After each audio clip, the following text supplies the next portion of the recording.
আসসালামু আলাইকুম রহমতুল্লাহ।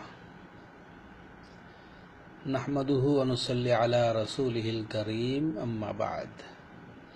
আমাদের সম্মানিত উস্তাদ আশরাফুল ইসলাম ভাই একটি বিষয়ে পরামর্শ চেয়েছেন।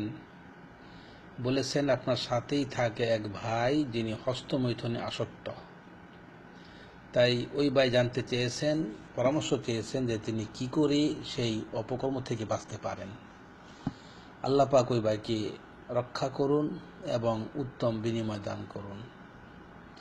হস্তমৈথুন মর্মে বলবো যেটি একটি জঘন্য অপরাধ, একটি নিন্দনীয় কাজ, যেটি কোরআন ও সুন্নাহ এবং মানুষের বিবেক দ্বারা হারাম বলে বিবেচিত, চিহ্নিত, স্পষ্ট। তাই বলবো এই মর্মে যে এটিকে কমপক্ষে এটা বলা যাবে কোনো সমস্যা নেই যে এটি একটি জানার মাধ্যমও বটে। তাই বলবো যে আল্লাহ রাব্বুল আলামিন আমাদেরকে জেনা থেকে সতর্ক সাবধান করেছেন, ওয়ালা তাকরাবুজ জিনা ইন্নাহু কানা ফাহিশাতাও ওয়া সাআ সাবিলা, যে সাবধান তোমরা জেনার নিকটবর্তীও হবে না, কেননা এটি হচ্ছে একটি অশ্লীল পথ, মন্দ পথ। তাছাড়া বলবো যে হস্তমৈথুন করা সফল কাম, মুমিনের কাজ এটি হতে পারে না। এ মর্মে জানতে পারবো আল্লাহ রাব্বুল আলামিন যারা সফল কাম মুমিন তাদের বেশ কিছু গুণাবলী উল্লেখ করেছেন সূরা মুমিনুনে। প্রথম থেকে বেশ কিছু আয়াত রয়েছে যে যারা সফল কাম মুমিন তাদের মধ্যে কি কি গুণ থাকবে। তার একটি হলো এই যে ওই মুমিন যে সফল কাম সে তার লজ্জাস্থানকে হেফাজত করবে, সংরক্ষণ করবে। এ মর্মে আল্লাহ পাক বলেন, ওয়াল্লাযীনা হুম লিফুরুজিহিম হাফিজুন ইল্লা আলা আজওয়াজিহিম আও মা মালাকাত আইমানুহুম ফাইন্নাহুম গায়রু মালুমিন ফামান ইবতাগা ওয়ারাআ যালিকা ফাউলাইকা হুমুল আদুন। অর্থাৎ যে সকল মুমিনগণ নিজেদের লজ্জাস্থানকে হেফাজত করে তারা হচ্ছে সফল কাম মুমিন। তারা কেবলমাত্র জৈবিক চাহিদা পূরণ করার জন্য আল্লাহ পাক যে পন্থা দিয়েছেন, আপন স্ত্রী এবং মালিকানাভুক্ত দাসী, তার বাহিরে তারা যায় না। যারা এর বাহিরে যায় তারা হচ্ছে সীমালঙ্ঘনকারী, যেমনটা আল্লাহ পাক উল্লেখ করলেন আয়াত নম্বর 7, যে এদের অতিরিক্ত যারা কামনা করবে তারাই হচ্ছে সীমালঙ্ঘনকারী। তাই বলবো যে এই হস্তমৈথুন এটিও একটি মানুষের জৈবিক চাহিদা পূরণ করে দেয়, যেটা স্ত্রীও নয় এবং দাসীও নয়। অতএব এটা হচ্ছে অতিরিক্ত, দুইয়ের বাহিরে, এটাও সীমালঙ্ঘন। তাই বলবো যেটা মহান আল্লাহ রাব্বুল আলামিনের পক্ষ থেকে সীমালঙ্ঘন বলে বিবেচিত, সেটি একটি জঘন্য অপরাধ, কঠিন অপরাধ, যার থেকে বেঁচে থাকা হচ্ছে মুমিনের কাজ, ইমানের দাবি, বুদ্ধিমানের কাজ। তাই বলবো যে এই হস্তমৈথুন সহ যাবতীয় অন্যায় কর্ম থেকে বাঁচার জন্য বান্দাকে যা করতে হবে, এক নাম্বার হচ্ছে আল্লাহর নিকট তৌফিক কামনা করা। কেননা আল্লাহ রাব্বুল আলামিন যদি তৌফিক না দেন তাহলে বান্দা কোনো নেক আমলও করতে পারবে না এবং মন্দ কাজ থেকে বাঁচতেও পারবে না। তাই যাবতীয় অন্যায় কর্ম থেকে আল্লাহর নিকট পানাহ চাইতে হবে, তৌফিক কামনা করতে হবে বেঁচে থাকার, এবং যাবতীয় নেক আমল করার জন্য আল্লাহর নিকট তৌফিক কামনা করতে হবে। তারপরে বলবো যে আল্লাহ রাব্বুল আলামিন যে সকল পন্থা দিয়েছেন যাবতীয় অন্যায় কর্ম থেকে বাঁচার জন্য, সেগুলো অবলম্বন করা। এমনভাবে বলবো যে মানুষকে অন্যায় কর্মের দিকে ধাবিত করে শয়তান এবং মানুষের নফসে আম্মারা। তাই সেগুলোর অনুষ্ঠিত থেকে আল্লাহর নিকট আশ্রয় কামনা করবে সকাল সন্ধ্যা সদা সর্বদা।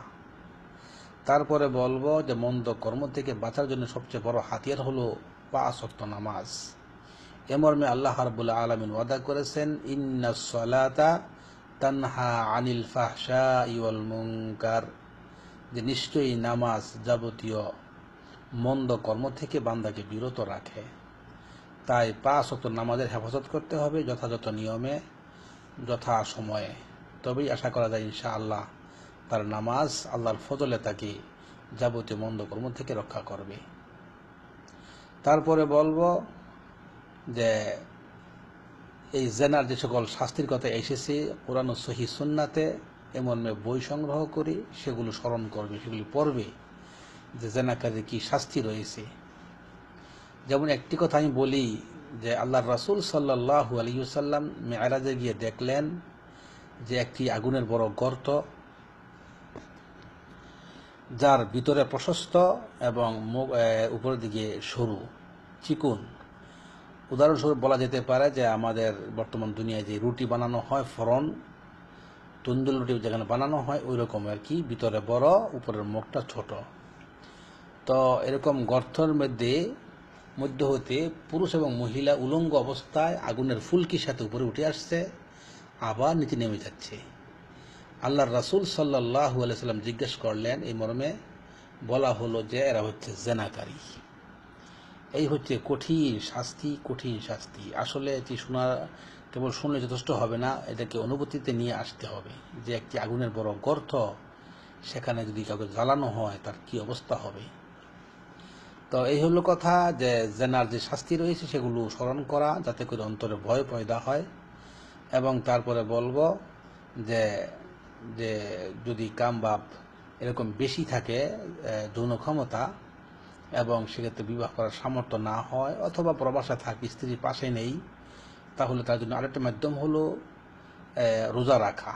এ মর্মে হাদিস এসেছে বুখারী এবং মুসলিমে, যেখানে আল্লাহর রাসূল সাল্লাল্লাহু আলাইহি সাল্লাম বলেছেন, ইয়া মাআশারাশ শাবাব মান ইসতাতাআল বাআতা ফালিয়াতাজাওয়াজ ফাইন্নাহু আগাদ্দু লিল বাসার ওয়া আহসানু লিল ফারজ